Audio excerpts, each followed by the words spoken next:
Hello everyone, welcome to the channel of KV Teachers Guild. Students, today in this video we are going to do the remaining part of class 5th maths chapter The Fish Tale.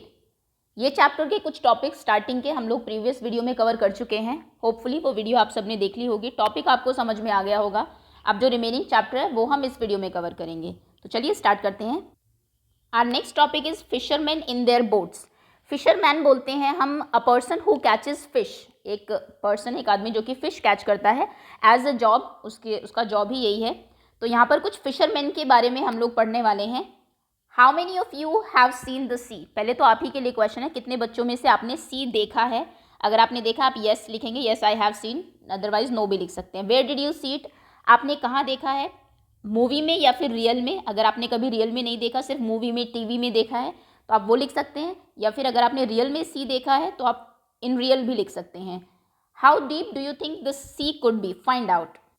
एक sea लगभग कितना गहरा हो सकता है, कितनी उसकी depth हो सकती है. तो अराउंड 500 फीट तक वो गहरा हो सकता है. Do you know how to swim. क्या आपको स्विमिंग आती है. आती है तो आप यस लिखेंगे, अदरवाइज नो भी लिख सकते हैं. No I don't know how to swim. Would you be scared of high sea waves. क्या आप हाई सी वेव्स जो होती है आपकी लहरें समुद्र की, आप उनसे डरते हैं. Obviously yes.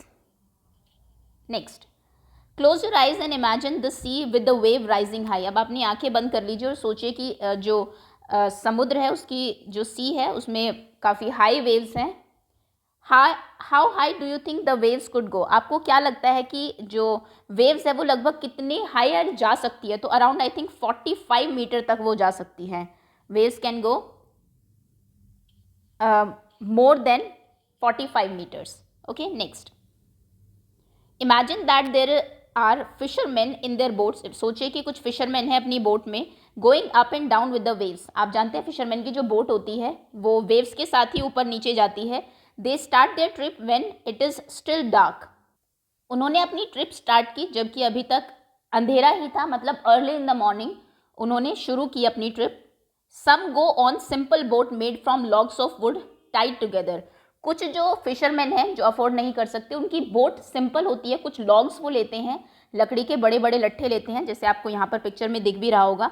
उनको एक साथ टाई करते हैं इस तरीके से, रस्सी से, रोप से बांध लेते हैं और उसी से ही वो सेल करते हैं. If the sea is rough. Sea is rough मतलब कि वेव्स बहुत हाई है, बहुत तेज़ हवा चल रही है. अगर ऐसा है, विद वेरी हाई टाइड्स, बहुत हाई टाइड्स है, लहरें बहुत ऊपर नीचे आ रही है, एंड स्ट्रॉन्ग विंड, और बहुत तेज़ हवा चल रही है, then these fisherman have a very difficult time. तो इन फिशरमैन के लिए बहुत ही डिफ़िकल्ट टाइम होता है. सेल करना ऐसे में सी में बहुत मुश्किल हो जाता है. These log boat do not go very far. ये जो लॉग्स की बनी हुई बोट होती है, जैसे आप यहाँ पर देख रहे हैं, ये बहुत दूर नहीं जा सकती. आप इनसे बहुत दूर तक ट्रैवल नहीं कर सकते हैं सी में. If the wind is helpful. अगर विंड हेल्पफुल है, they travel about 4 kilometres in 1 hour. Wind helpful का क्या मतलब है. सपोज करिए आपको इस तरफ जाना है और हवा भी इसी तरफ की चल रही है, तो यानी कि आपके लिए पॉजिटिव है, वो आपके लिए हेल्पफुल है, आपको सेल करने में हेल्प करेगी. लेकिन अगर आप इधर जा रहे हो, विंड इस तरफ की है ऑपोजिट, तो फिर आपके लिए प्रॉब्लमेटिक है. ओके, तो अगर विंड हेल्पफुल है, मतलब जिस डायरेक्शन में आपको जाना है हवा भी उधर की तरफ ही जा रही है, तो फिर जो लॉग बोट है वो 1 घंटे में लगभग 4 किलोमीटर्स ट्रैवल कर सकती है, सेल कर सकती है. अब देखिए पहला क्वेश्चन आपके लिए, how long would they take to go on a distance of 10 kilometres. 1 hour में 4 किलोमीटर्स वो जा सकती है. अगर उसको 10 किलोमीटर्स जाना है तो कितना टाइम लगेगा. आप कैसे करेंगे. 4 आवर्स, 4 किलोमीटर 1 आवर में, 4 किलोमीटर फिर से 1 आवर में, 4 + 4 8 किलोमीटर्स हो गया 2 आवर्स में. अब हमें 10 किलोमीटर्स जाना है. 8 किलोमीटर आप ऑलरेडी ट्रैवल कर चुके हैं, कितना बचा 2. अब सोच के बताइए कि अगर आप 1 आवर में 4 किलोमीटर्स जा रहे हैं तो 2 किलोमीटर्स जाने के लिए आपको कितना टाइम लगेगा. ऑब्वियसली हाफ एन आवर, आधा घंटा लगेगा. तो कहने का मतलब है 1 hour, 1 hour and half an hour, 2.5 hour में आप 10 किलोमीटर्स चले जाएंगे. 1 घंटे में 4 किलोमीटर, 2 में 8, 4 2 ज़ार 8, और बाकी आधे घंटे में आप 2 जाएंगे. तो 4 + 4 + 2 इज़ 10. ओके, सो 2, इसका आंसर लिखेंगे आप 2.5 आवर्स, या फिर 2 आवर्स 30 मिनट्स. 2 घंटे 30 मिनट में आप 10 किलोमीटर्स चले जाएंगे. Guess how far you can go in 1 hour if you walk fast. अगर आप बहुत फास्ट चल रहे हैं तो लगभग 1 घंटे में आप कितना डिस्टेंस कवर कर सकते हैं.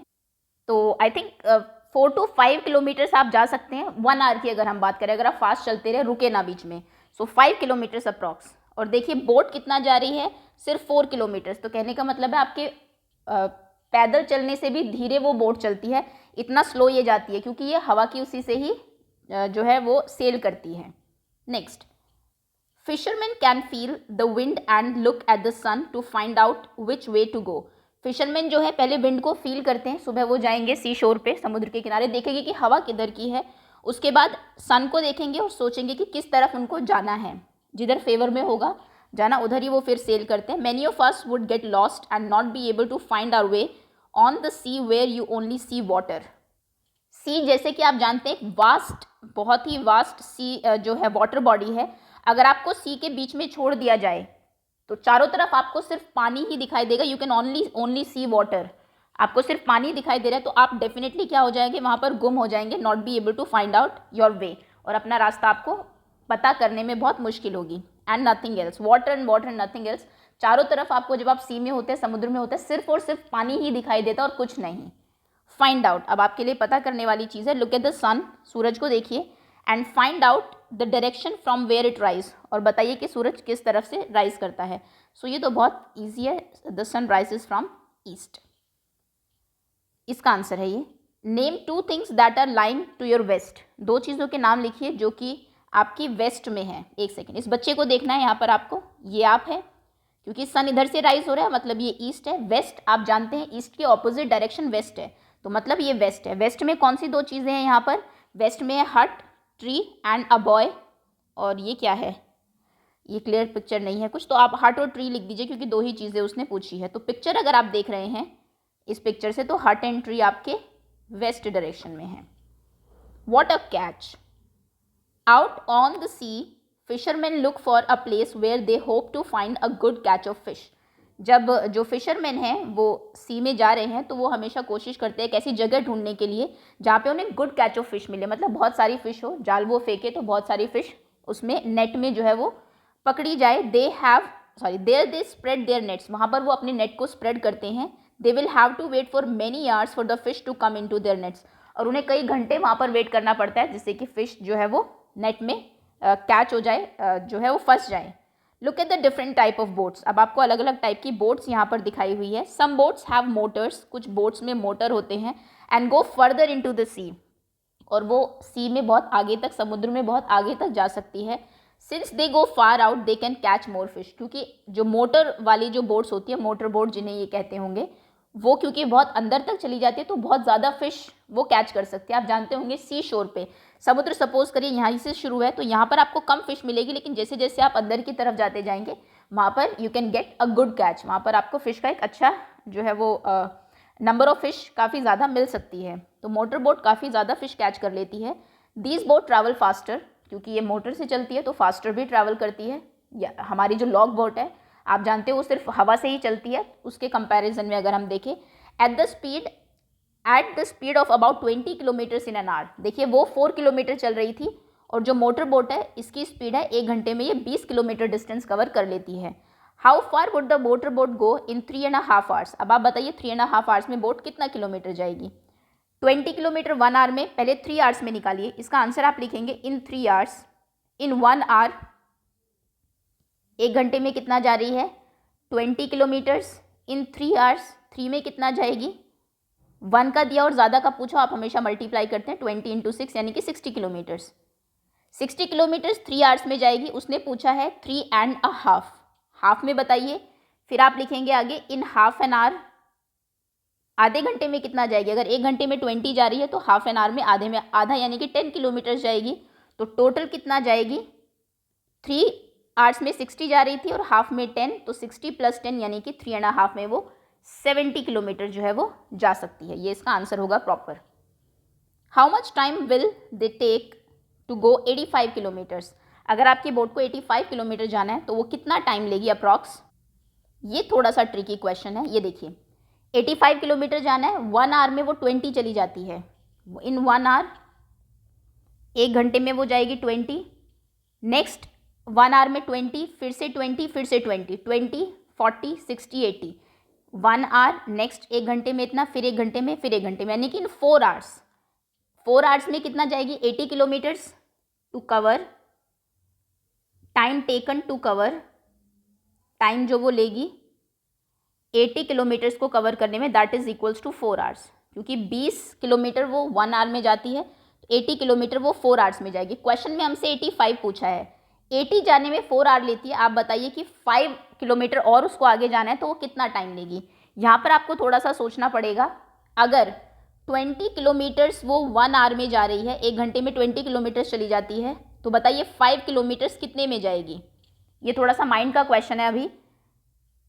5 जो है वो 20 का 1/4 है, तो यानी कि उसको 5 किलोमीटर जाने में 1/4 ही टाइम लगेगा। ये देखिए 20 किलोमीटर्स जा रही है 1 आवर में, 10 किलोमीटर्स जाएगी 1 आवर के आधे यानी कि 30 मिनट्स में, और 5 किलोमीटर यानी कि 10 का भी हाफ वो जाएगी 30 के हाफ, यानी कि 5 किलोमीटर्स जाएगी 30 मिनट्स का हाफ यानी कि 15 मिनट्स में। ये चीज़ क्लियर है आपको। हमने 80 किलोमीटर का तो निकाल लिया, 80 किलोमीटर्स वो 4 आवर्स में जाएगी, लेकिन क्वेश्चन ने क्योंकि 85 पूछा है तो अभी हमें 5 किलोमीटर कितने टाइम में जाएगी वो निकालना है। यहाँ से आप थोड़ा शॉर्ट करेंगे, 20 किलोमीटर वो 1 आवर में जाती है, 10 किलोमीटर 30 मिनट्स यानी कि आधे टाइम में जाएगी, फिर 10 का भी हाफ हमें करना है क्योंकि हमें 5 किलोमीटर्स का चाहिए, तो 30 का हाफ यानी कि वो 15 मिनट्स में जाएगी। तो टोटल टाइम कितना लगेगा उसको, total time taken that will be equals to 4 hours 15 minutes. 4 घंटे और 15 मिनट में वो टोटल 85 किलोमीटर ट्रैवल करेगी। ओके, नेक्स्ट क्वेश्चन देखिए, यहाँ पर आपको कुछ बोट्स दी हुई है। मोटर बोट ये यहाँ पर आपको दिख रही होगी, ये भी मोटर बोट है जिसमें कि आगे मोटर फिक्स होता है, उससे ही चलती है। ये लॉन्ग टेल बोट है, शायद से इसकी टेल बहुत लंबी है ऐसे, इसलिए इसका नाम लॉन्ग टेल बोट पड़ा होगा। बिग मशीन बोट जिसको ये लोग ट्रॉलर भी बोलते हैं, बहुत सारी मशीन्स इसके अंदर फिक्स होगी। तो ये डिफरेंट टाइप की बोट्स आपको दी हुई, एक लॉग बोट आप पहले पढ़ चुके हैं। Next, but the fisherman are now very worried, लेकिन फिशरमैन जो है अब बहुत वरीड है, चिंतित है। There are some very big machine boats trawler in the business. Log boat थी, उससे ज़्यादा अच्छी मोटर बोट आई, लेकिन अभी और अच्छी बोट्स आ गई है जिनको कि बिग मशीन बोट्स यानी कि ट्रॉलर कहा जाता है। तो ये जो मोटर बोट वाले लोग हैं अब ये भी परेशान है क्योंकि इनसे अच्छी बोट्स आ गई है। They go far out and put their big nets deep in the sea. ये जो ट्रॉलर्स हैं ये बहुत अंदर तक जा सकती है सी में, और अपना जो नेट है वो बहुत अंदर तक पानी में फैला सकती है। This way they collect a whole lot of fish. इस तरीके से ये पूरा एक लॉट जो है फिश का उसको कलेक्ट कर लेती है। Living very few near the sea shore, जिससे कि समुद्र के किनारे पे बहुत कम फिश बचती है क्योंकि ये सभी कैच कर लेती है, बहुत अंदर तक अपना नेट ये फैला देती है। They have to stay out on the sea for many days, और इनको कई दिनों तक वेट करना पड़ता है क्योंकि फ़िश वो एक ही बार में सब कुछ कैच कर लेते हैं। अगर ये जाएंगे तो वहाँ पर कुछ बचा ही नहीं, दोबारा से फ़िश आए कलेक्ट हो वहाँ पर, उसके लिए इन्हें कई दिनों तक फिर दूर रहना पड़ता है। They have to stay out. These big machine boats also catch the small baby fish which have yet to grow up. और ये जो मोटर जो नई बिग मशीन बोट्स आई है, ट्रॉलर्स जो आई है, ये बहुत छोटी फ़िश को भी कैच कर लेती है, जबकि जो मोटर बोट या फिर लॉग बोट वाले हैं वो छोटी फिश को कैच नहीं करते, वो वेट करते हैं कि वो बड़ी हो जाए तब उनको कैच करें, तब वो ज़्यादा प्रॉफिटेबल रहेगी। लेकिन हो सकता है इनका नेट जो है वो बहुत बारीक हो जिसमें कि छोटी फिश भी वो पकड़ी जाती है, तो ये छोटी फिश को भी कैच कर लेते हैं। Fisherman in the smaller boats always let the baby fish pass through their nets to go back in to the sea. जो फिशरमैन है जिनके पास छोटी बोट है वो हमेशा बेबी फिश को जाने देते हैं, सी में वापस डाल देते हैं जिससे कि वो बड़ी हो जाए तब वो उनको कैच करें। They choose a net size in such a way that only grown up fish are caught. वो अपना नेट का साइज़ ऐसे चूज़ करते हैं कि जो सिर्फ ग्रोन अप फिश है, यानी कि जो बड़ी फिश है वो सिर्फ उसमें कैच हो सके, पकड़ी जा सके। For 100 of years fisherman have cared for the sea and its fishes. लगभग कई सौ सालों से फिशरमैन ने बहुत केयरफुली सी और फिशेस को देखभाल की है। And fished only a little to eat and sell. और वो ऐसा नहीं है कि बहुत ज़्यादा फिश कैच कर लेते हैं, वो बहुत कम फिश कैच करते हैं जिसको कि वो खा सके और थोड़ी बहुत सेल कर सके। They say that if trawler catches thousands of kilograms of fish every day there will be no fish left in the sea. अब वो ये कह रहे हैं कि जिस तरीके से ट्रॉलर कैच कर रही है कि एक ही बार में वो कई हज़ार kilograms, thousands of kilograms fish को कैच कर लेती है, ऐसे तो सी में फिश बचेगी ही नहीं। जो पहले के फिशरमैन थे वो इतना प्रॉफिट के पर्सपेक्टिव से नहीं देखते थे, वो ये सोचते थे कि थोड़ी बहुत सिर्फ कैच की जाए जिससे कि हमारा काम चल जाए, थोड़ा हम बेच के उनको सेल करके मार्केट में अपना जो लिविंग है उसको उसके जितना कमा सके। लेकिन अब जो ट्रॉलर आ गई ये प्रॉपर बिजनेस पर्सपेक्टिव से सोचती है। इनको ये नहीं है कि फिश बचेंगी या नहीं, इनको सिर्फ आज के बारे में सोचना है, फ्यूचर का नहीं। ये सिर्फ एक बार में कई हज़ार किलोग्राम फिश कैच कर लेते और फिर उनको बेचते, जिससे कि एक टाइम पे ऐसा होगा कि उसमें फिश ही खत्म हो जाएगी, फिर इन सब का जो बिजनेस है जो ये करते थे फिशरमैन वो खत्म हो जाएगा। तो इस बात से ये वरीड है, चिंतित है। Write an news report about the danger faced by fisher in our rivers and sea. Rivers और सी में फिशरमैन जो प्रॉब्लम फेस कर रहे हैं उसके ऊपर आपको एक रिपोर्ट लिखनी है। अब ये मैथ्स से ज़्यादा कहीं ना कहीं आपके इंग्लिश का क्वेश्चन है, आप एक रिपोर्ट इसके ऊपर लिख देंगे अपनी इंग्लिश कॉपी में जैसे भी कि कौन कौन सी प्रॉब्लम आजकल फिशरमैन को फेस करनी पड़ रही है एंड ऑल। सो अभी इतना ही टॉपिक करते हैं, rest of the topic we will do in another video. So thank you so much for watching and wait for next video to come.